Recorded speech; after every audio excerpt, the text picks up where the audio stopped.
एक बार आके ढंग से बोला सकती है यार उससे। I know. एक बार डिस्कस तो करो ढंग से। रुकना। उसको पता है कि मैं यहाँ पे इतना स्ट्रगल कर रही हूँ, मुझे अब बेटर लग रहा है, मैं इतनी परेशान थी यार। मैं तो आज तक यही समझता आया था कि अगर इस दुनिया के अंदर सबसे ज्यादा स्ट्रगल अगर किसी ने किया है तो वो हमारी स्ट्रगल ऑफ द वर्ल्ड दीदी हमारी अनन्या पांडे ही थी। लेकिन जब मैंने इंस्टाग्राम की दुनिया में कदम रखा और मैंने देखा एक दो फैशन मॉडल्स को, फैशन डिजाइनर्स को, तो मुझे पता लगा कि भाई इस दुनिया में एक और दीदी है हमारी स्ट्रगल ऑफ द वर्ल्ड, जिनका नाम है उर्फी जावेद।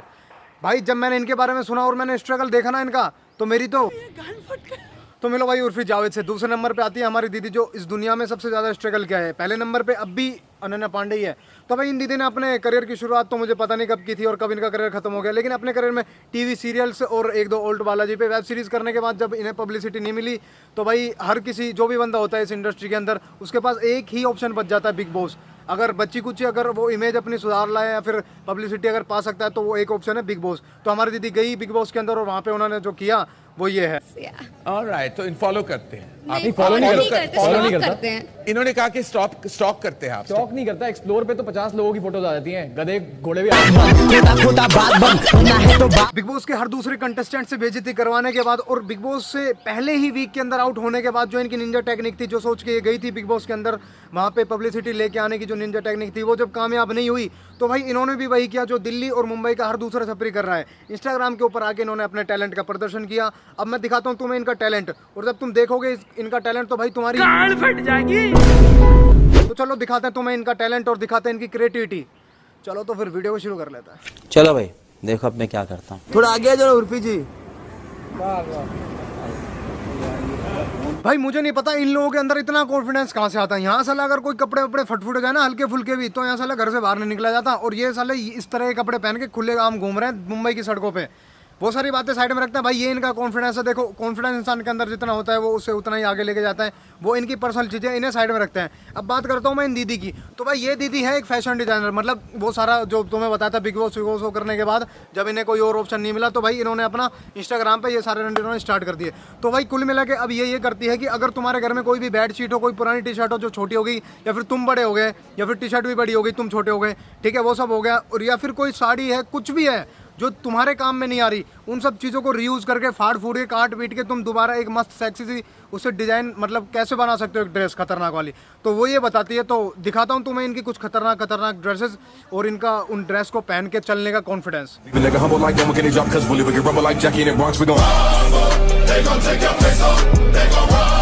फैशन की अगर मैं बात करूँ तो भाई फैशन के बारे में मुझे ज़्यादा कुछ तो नहीं पता, लेकिन अगर ये वाला मैं ट्राई करना चाहूँ तो ये वाला मेरे बजट में आ सकता है, क्योंकि आज से साल डेढ़ साल पहले हमारे घर पे गाय भैंस हुआ करती थी, और जब भाई हमने वो सेल कर दी सारी गाय भैंस, तो उनके जो गले में वो बेल बांधा करते थे, तो वही बेल लोग इसको देख के मुझे उन्हीं की याद आ गई। वो भी मेरे पास 5-7 पड़ी हुई है, अभी उनको धोधा के मस्त उन पर स्प्रे डाल के सिल्वर कलर की, और भाई वो वाली अगर मैं डालना चाहूँ तो आ सकती है।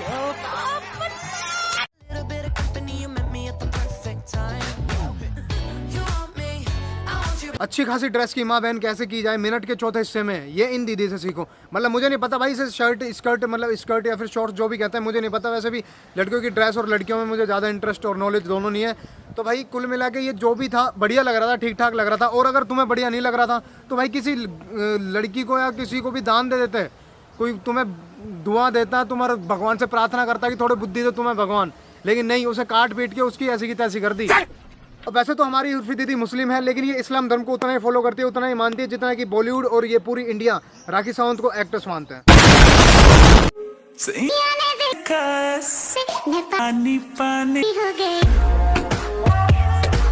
घोर कलयुग चल रहा है भाई, चूतिया बनाने का दौर चल रहा है, धोखाधड़ी का दौर चल रहा है। अब मेरी इस बात से और इस वीडियो से क्या कनेक्शन है तुम यही सोच रहे होगे। अब तुम भाई इस वीडियो को 2-4 बार रिपीट करके देखोगे ना तो तुम्हें पता लगेगा कि भाई इनकी ये टी शर्ट का और इनकी जो ड्रेस है इसका भाई कहीं भी कलर मैच ही नहीं हो रहा। भाई इन दोनों का कलर आपस में डिफरेंट है, डिसमैच कर रहे हैं दूर दूर तक। लेकिन अब भाई हो सकता है कि फिल्टर विल्टर का कमाल हो कि भाई थोड़ा फेड वगैरह या फिर थोड़ा डार्क हो गया कलर, लेकिन जस्ट मुझे लगा तो मैंने तुम्हें बता दिया। बाकी तुम भी कर लो थोड़ा बहुत। तुम्हारे जैसे लोग इस देश के लिए श्राप है। 6, 7, 8 ये लो हक दिया। अरे वो शॉर्ट्स और टी शर्ट वगैरह वो सब कम पड़ गई थी भाई तुम्हारे लिए, जो अच्छी खासी साड़ी की ऐसी की तैसी कर दी तुमने। देखा आपने लापरवाही का नतीजा है।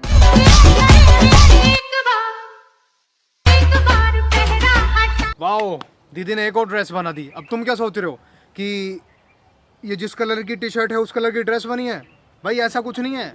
अगर तुम थोड़ी सी बुद्धि लगाओगे ना और तुम देखोगे कि हाफ स्लीव्स की ये साली फुल हो जाती है, यहाँ से यहाँ तक इतनी लेंथ बढ़ जाती है उन सबकी। चलो वो बात मान लेता हूँ कि भाई फैशन डिजाइनर है तो भाई कुछ भी कर सकते हैं, लेकिन जहाँ तक मेरा माइंड काम करता है ना, तो ये दीदी भाई जिस कलर की टी शर्ट है उस कलर की ड्रेस नहीं बनाती, बल्कि एक्चुअल में इनके पास जिस कलर की ड्रेस होती है ना, ये उस कलर की टी शर्ट पहन के और कैंची लेके साथ आती है तुम लोगों को चूतिया बनाने के लिए। चूतिया बनाया तुमको।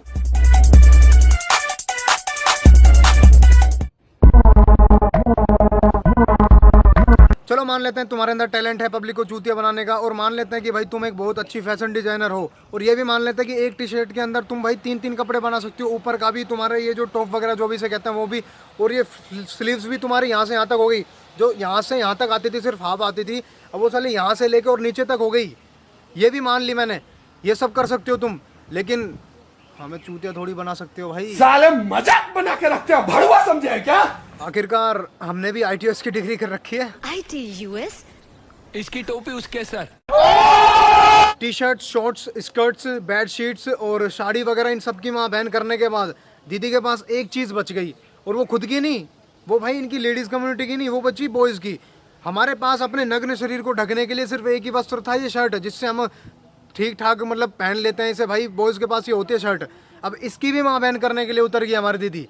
भाई मेरा हाथ जोड़ के निवेदन है कि कृपा करके इसे छोड़ दें। लाइफ में कुछ अच्छा करो यार, तुम्हारे पेरेंट्स जो है वो गर्व महसूस करने चाहिए बेंचो। मुझे नहीं पता इन दीदी के साथ ऐसा कौन सा इंसिडेंट हुआ है जिन्होंने इनकी जिंदगी को इस कदर बदल के रख दिया है। भाई ये संस्कारी लड़की जो संस्कार का आज से 4 साल पहले अपने संस्कार का इतना खतरनाक प्रदर्शन करती थी, उन्होंने पता नहीं ऐसी कौन सी ठेस पहुंची है इन्हें कि इन्हें इस कदर ये इतने खतरनाक फैशन डिजाइनर बनने पे मजबूर कर दिया। तो चलो यार इस वीडियो को यहीं पे खत्म कर देते हैं, क्योंकि इससे ज्यादा बकचोदी मुझसे झेली नहीं जाएगी। और देखो यार, अपना किसी से कोई पर्सनल हेट नहीं है, सभी अपना अपना काम कर रहे हैं, सभी अपनी अपनी जगह ठीक है। और वैसे भी देखो ये बंदी अपनी जगह ठीक है, उसे पता है कि वो बेकार ड्रेसेस को कैसे रीयूज करके एक मस्त सी ड्रेस बनाती है, वो सारी बातें उसकी है। देखो मेरी नज़र में वो पता लगे कि मेरी नज़र में चाहे कोई कितना चूतिया हो, अगला बंदा अपनी नज़र में ठीक है तो अपनी नज़र में ठीक है, और उसे ठीक ही रहने दो। तो खत्म कर देते हैं इस वीडियो को यहीं पे। अब वीडियो जैसी भी है तुम्हारी है, पसंद है तो लाइक कर देना, कमेंट करके बताओ कैसी बनी है, और अगर आप चैनल पर नए हो तो चैनल को सब्सक्राइब कर लो। बाकी ध्यान रखो अपना और अपनी फैमिली का। मिलेंगे नेक्स्ट वीडियो में, तब तक के लिए जय हिंद दोस्तों। खत्म।